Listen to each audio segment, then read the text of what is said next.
السلام علیکم جی، کیسے ہیں آپ سب؟ امید کرتی ہوں بالکل ٹھیک ہوں گے۔ تو میں آپ کو اپنے چینل میں ویلکم کہتی ہوں۔ زندگی تیرے نام زنیرہ خان کا خوبصورت ناول ہے۔ اگر آپ میرے چینل پر نئے ہیں تو چینل کو سبسکرائب کریں اور لائکس اور کمنٹس لازمی کیا کریں۔ اور اس کے علاوہ اگر آپ یہ ناول خود ریڈ کرنا چاہتے ہیں تو آواز کو میوٹ کریں اور خود ریڈ کریں۔ چلتے ہیں ایپیسوڈ کی طرف۔ شام ڈھل گئی اور کراچی پر رات اتر آئی۔ جویریہ بیگم کے کوٹھے پر رات کے ہنگامے جاگ اٹھے۔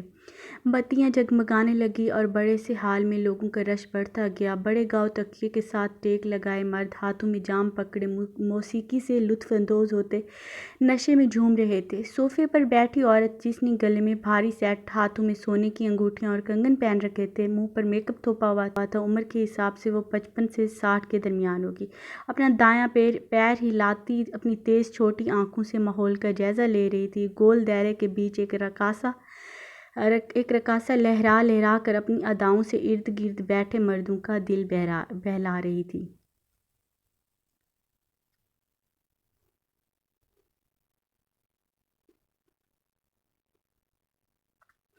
داخلی دروازے کے ریشمی پردوں پر آہٹ ہوئی تھی، وہاں سے وہ دونوں داخل ہوئے۔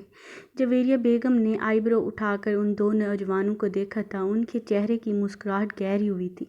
کالی جیکٹ والا لمبا خوب رو نوجوان، جس کے چہرے پر بیزاریت درج تھی، آستینے فولڈ کیے اپنی گہری آنکھوں سے ارد گرد کا جائزہ لے رہا تھا، جبکہ ساتھ کھڑا نوجوان جو اسے قد میں ذرا سا چھوٹا تھا، چہرے پر مسکراہٹ سٹائے ارد گرد دیکھ رہا تھا۔ بانو، جویریہ بیگم نے انگلی کے اشارے سے ایک لڑکی کو بلایا۔ جی بیگم صاحبہ، وہ بھاگ کر آئی تھی۔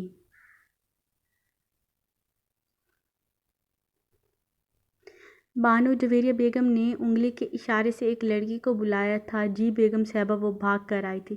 مونا بی بی کو خبر کرو، وہ آ گیا ہے، اسے کہو تیار ہو کر نیچے آ جائے، اب دیر نہ کرے۔ سب لوگ بے صبری سے اس ماہ رخ کا دیدار کرنے کے لیے بےتاب ہیں۔ وہ نظریں ان دونوں پر ٹکائے بیٹھی تھی جن کو ایک ملازمہ صوفے پر بٹھا رہی تھی، پھر بھاگ کر جام سے بھرا جگ ان کے سامنے رکھا تھا۔ گلاس میز پر رکھتی ایک سائڈ پر ہو گئی تھی۔ بی بی جی، میں ابھی اوپر جا کر اطلاع دیتی ہوں۔ ابھی اس کی بات منہ میں ہی تھی جب گھنگرو کی آواز کانوں میں پڑی تھی۔ جویریہ بیگم نے بے ساختہ اوپر سیڑھیوں کی جانب دیکھا، جہاں وہ سرخ رنگ کا بڑا سا گھونگھٹ کیے سج کر سیڑھیوں پر قدم رکھتی نیچے آ رہی تھی۔ گردنیں بے اختیار اوپر کی جانب اٹھی تھیں۔ لگتا ہے چھوٹی بی بی کو شاہویز صاحب کے آنے کی اطلاع مل گئی ہے، بانو نے کہا تو جویریہ بیگم کی مسکراہٹ گہری ہوئی۔ محفل تو اب سجے گی، جانتی ہو نا، جب مونا کے ایک قدم ایک دفعہ محفل میں جمتے ہیں تو تھمتے نہیں ہیں، اور جب محفل میں دل لگانے کا سامان موجود ہو تو کون کافر نگاہیں ہٹائے گا، وہ مطمئن انداز میں کہتی ٹانگ پر ٹانگ جمائے بولی تھی۔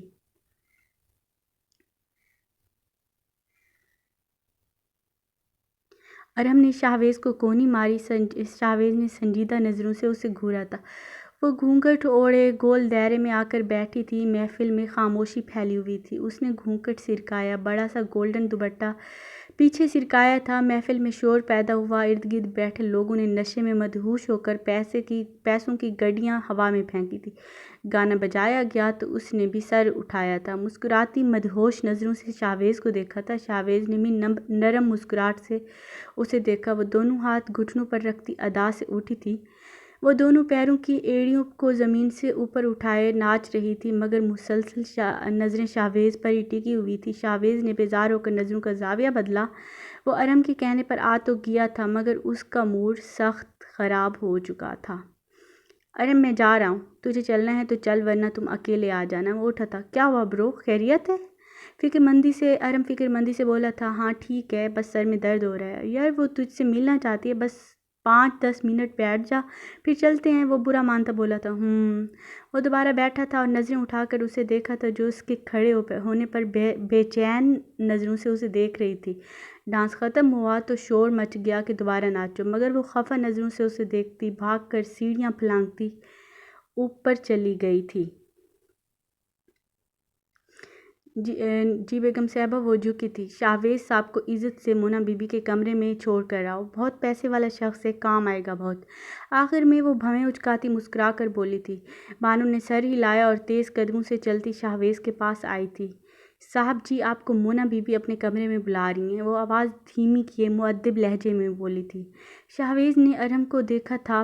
ارحم نے سر اسبات میں ہلایا تو وہ گہرا سانس لیتا اٹھا تھا اور بانو کی ہمراہی میں چل پڑا تھا۔ تو کیسی لگی آپ کو ایپیسوڈ؟ کمنٹ سیکشن میں ضرور بتائیے گا۔ Thank you so much.